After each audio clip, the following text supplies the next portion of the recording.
Hey guys, welcome back to the channel. So today what we're going to do is we're going to be replacing a worn out bolt on our torsion bar, and I'm also going to show you how to index your torsion bar. And last thing I'm going to do is I'm going to show you how to adjust your ride height after you do any kind of repair on your suspension system on a four-wheel drive Xterra. All right, we'll see you when you come back.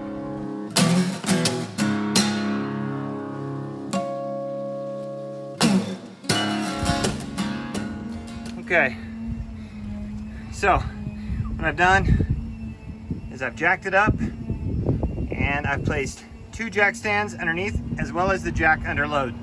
That way it's safe. All right, now what I have to do is I have to lower, or I have to take the torsion bar. It's going to be the bolt. I'm going to take this bolt, this nut off inside the truck. So on this truck, it's a 19 millimeter.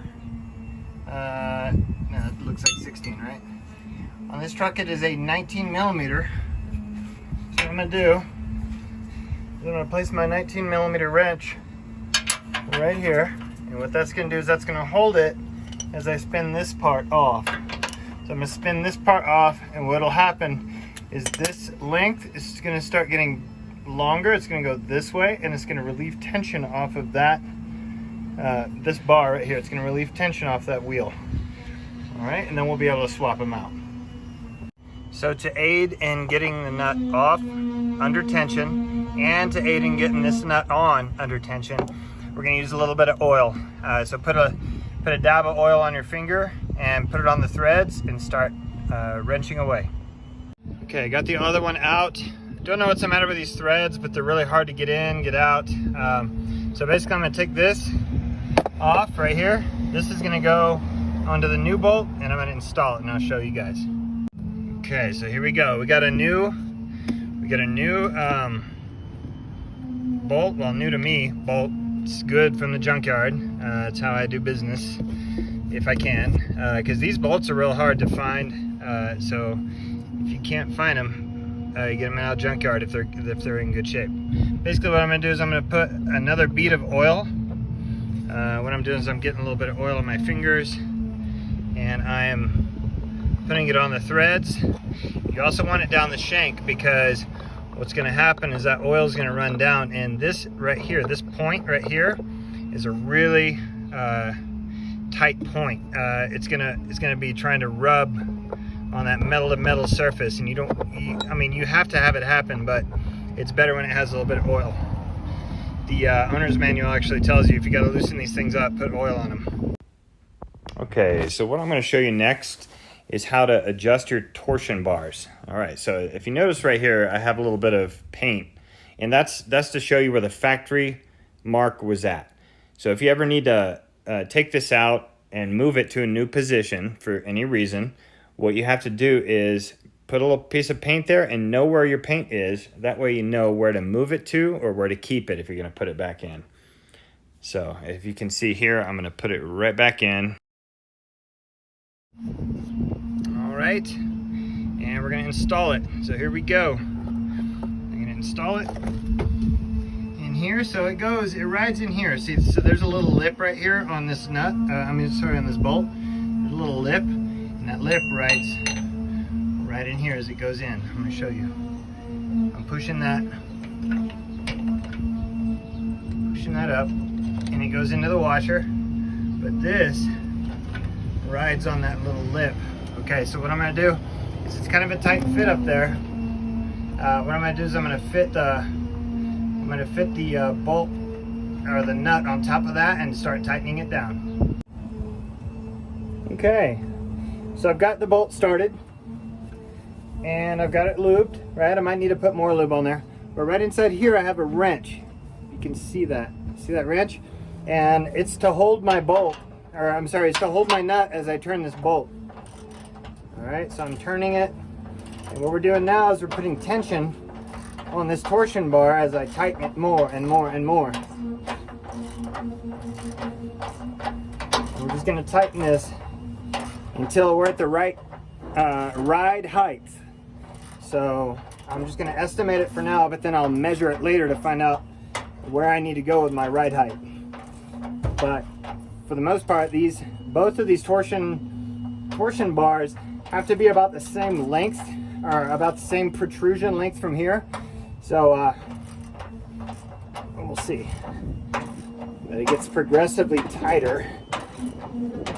And once you get that bolt in, you're pretty safe as far as this truck falling on you, okay? You're pretty safe once you get it on there. Because if the truck falls, it's not gonna fall all the way down.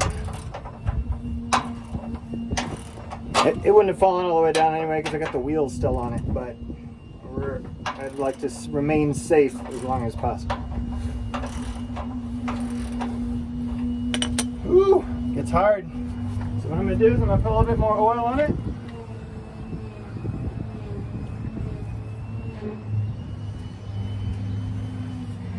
On the top and let it kind of sink down in there.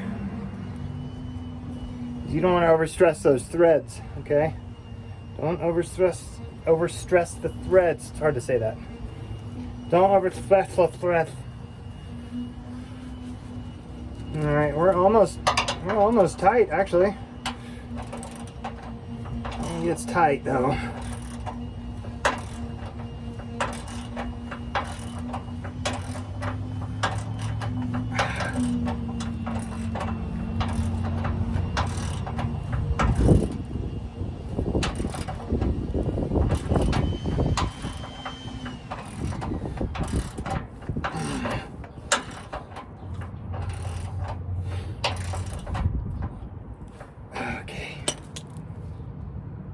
What I'm doing is I'm eyeballing the length of that one and comparing it to that one. I'm eyeballing it. And I think it looks pretty good. We'll adjust it a little bit later. It's in a little bit more, but that's okay because this side, for some reason, doesn't equalize until it's tighter than the other side. All right. Okay, this wrench wedged itself in there. All right, now next thing we have to do is put the lock washer on there, or the lock nut. So as you can see, that one, if it gets bumpy, it can start to loosen itself. But when you put another nut on top, that prevents it from backing out. So what we'll do now is we'll take the extension off. That way I can get that nut on like so. And what it'll do is it'll lock itself in there. Can't really see.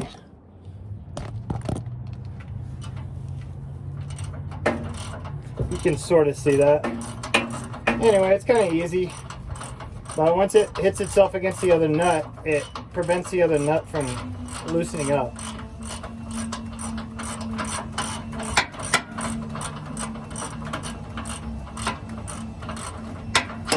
It's pretty easy.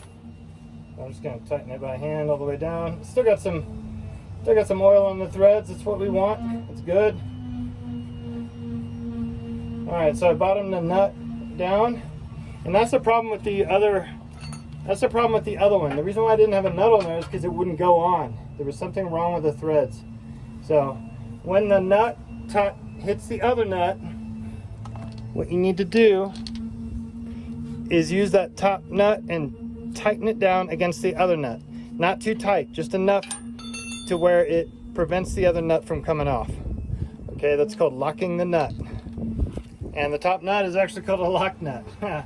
So, all right, so we're pretty good. If you can see that one, and you can see that one.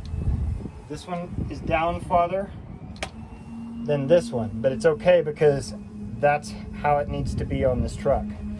Everything's adjustable. All right, so I'm gonna down jack the truck and see how we look. I'm gonna show you how to measure it. All right, here we go. We're gonna down jack the truck. So what we have to do is we have to up jack it first to get it off the jack stands. So I'm gonna give it a couple of pushes to get it off the jack stands. Then release jack stands.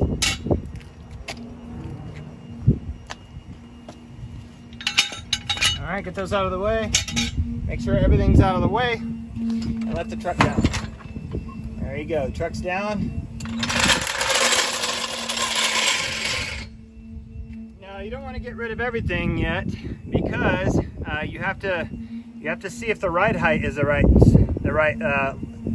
length. So what I do is I roll the truck forward and I turn the truck on, I roll it forward and I roll it backward. And what I do is I check the gap right here. I check that gap between here and here. And if I can fit my finger in there, it's good. But if I can't, then it needs to be lowered a little bit. So I can't fit my finger in there right now. Plus, let's see if it's equal from the other side. Pretty much equal. We'll see. So the only way to really know is to roll the truck back and roll it forward. That way it takes the strain that was placed on it. All right, so I've rolled it forwards and I've rolled it backwards. So let's see how we did. This is the wheel we did not mess with. Let me see if I can put my finger in there. I can put my finger in there up to the knuckle, the first knuckle, second knuckle. All right. Let's see about this side. I haven't tested it yet. Now let me use the other finger. I can put it in there, and it's a little tighter than the other side, but it's okay. I think I'm gonna live with it for now. I'm gonna let the truck settle, drive it a little bit, see if it changes. A lot of times also, what the difference is the ground. If it's not level, you know, the truck can be sitting one side or the other like that. So anyway, oh yeah, before I was gonna show you guys what I did with my toolbox. You guys might like this. I used to work in the Air Force, so this is the type of stuff we used to do in the Air Force. So watch this. I was using a 19 millimeter, so here it is. Check it out. 19 millimeter. So I'm gonna take it off, and look, it goes right back where it was. And look at that. Not a tool is missing.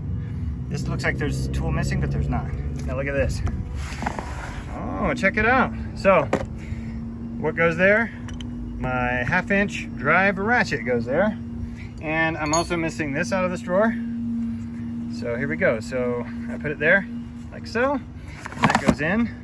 And I'm also missing a regular wrench. So there you go.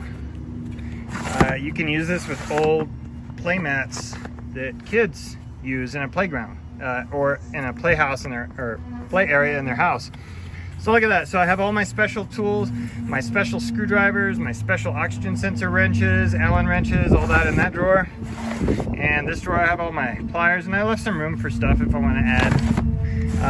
And here we go. There's my pry bar, bunch of screwdrivers. This is a necessity right there. That is it's called an impact driver. Basically, you can loosen stuck screws with that thing, with a hammer.